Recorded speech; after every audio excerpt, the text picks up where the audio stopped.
Mengikuti perkembangan dari kasus Subang ini tentu kita juga pasti mencari-cari ya, apa sih berita yang terupdate mengenai kasus Rajapati di Subang ini.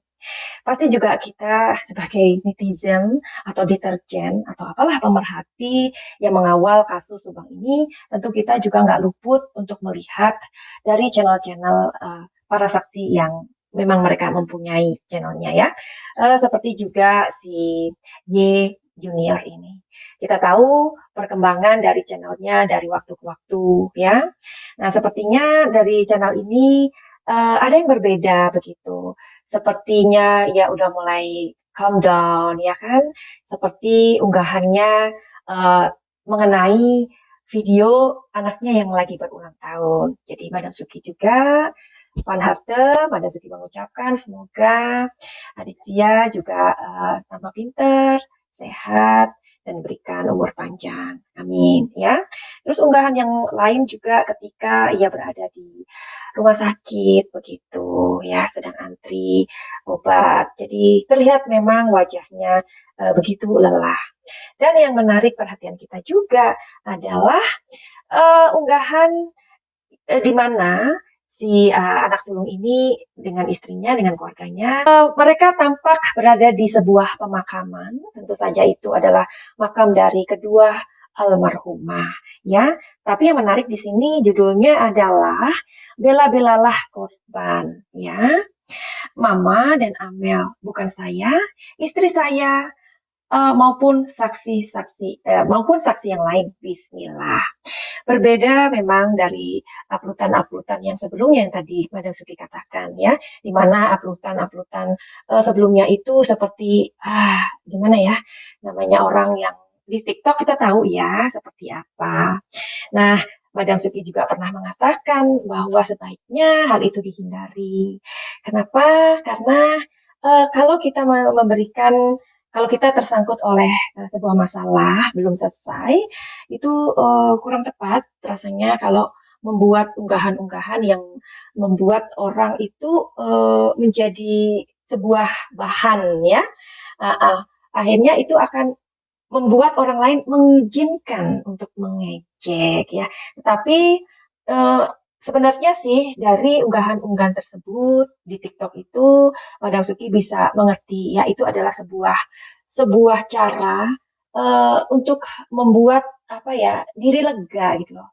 Gimana sih kita yang dituduh kalau memang mungkin nggak melakukan sudah berbulan-bulan hampir setahun pasti ledakan-ledakan emosi itu butuh banget untuk diluapkan. Sebab dari video-video TikTok itulah netizen ini akan semakin beramai-ramai untuk membuli seperti uh, ingin membenarkan pengakuan babenya pada waktu itu. Pasti kita tahu dong ya, di mana babe itu mengatakan bahwa si anak sulung ini pernah diruqyah begitu. Dan pernyataan itu memang sudah diklarifikasi atau sudah dijawab oleh anak sulung. Pernah dikatakan oleh Dr. Hastri bahwa pelaku ini sebenarnya sangat membenci Ibu Tuti ya, di mana luka yang parah itu ternyata di Ibu Tuti, di wajahnya ya.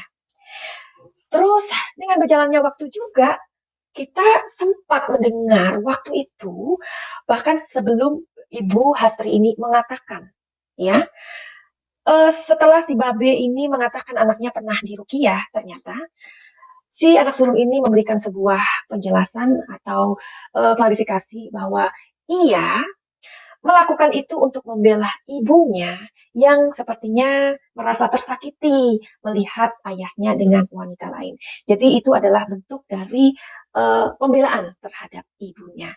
So bagaimana dong?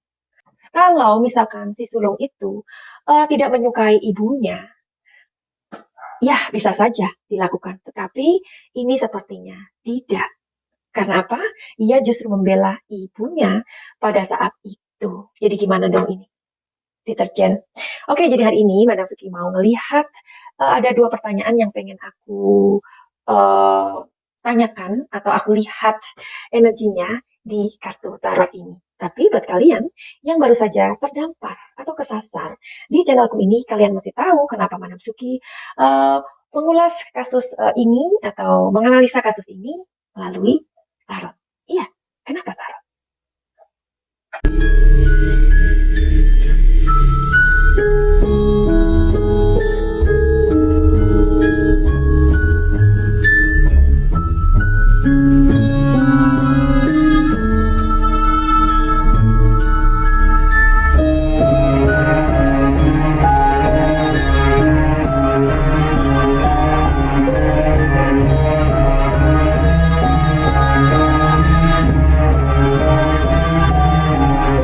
Pertanyaanku adalah ketika ia mengupload tentang hal-hal yang melo ya saat-saat ini ya, ada ibunya, ada adiknya gitu ya, itu sebenarnya bagus sih, bagus.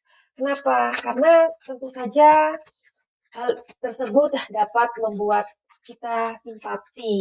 Buat kalian yang mempunyai masalah dengan kehidupan ini, monggo silakan konsultasi kepada Madam Suki.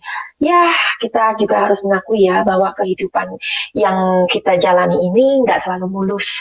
Ada saja masalah, entah itu masalah dengan diri sendiri, di dalam lingkungan keluarga, ataupun di lingkungan pekerjaan.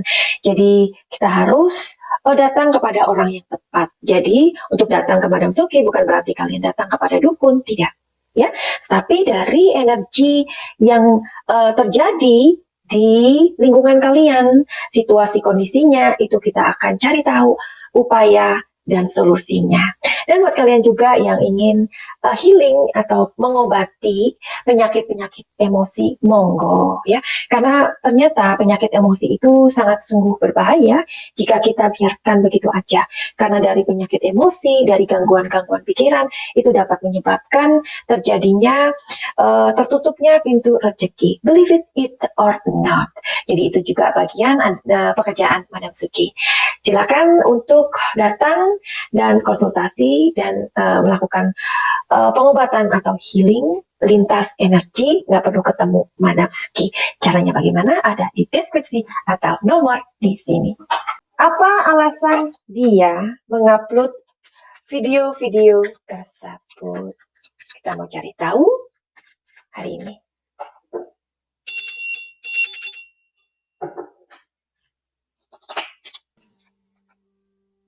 Ya, 25 dia mengatakan bahwa saat-saat ini sepertinya ia memikirkan, sangat memikirkan dan merindukan kedua almarhumah.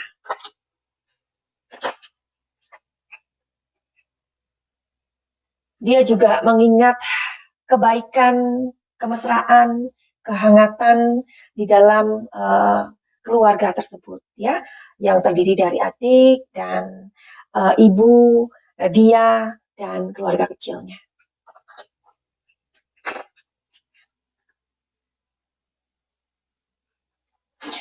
Ia saat ini merasakan terbeban dan seperti sebuah tekanan batin. Oke, pertanyaan yang akan aku cari tahu sebenarnya bagaimanakah mental dia pada saat ini ya? Kenapa dia sampai sakit? Jangan-jangan nanti netizen bilang, deterjen bilang, itu kan sakit buat pura-pura aja Madam Suki. Ya, oke, kita lihat ya, Besti. Bagaimanakah beban mentalnya saat ini? Ya, nomor 2. Kalian lihat gambarnya? Ya, jadi saat ini dia merasa berada seperti di atas jurang. Ya, dia merasa terhimpit, dia merasa sangat tertekan, terbeban. Ya, ini beban batin. Jadi sama dengan pembacaan pertama. Oke. Namun begitu, ia tidak kehilangan semangat untuk kasus ini dan dia ingin membuktikan bahwa bukan dia orangnya.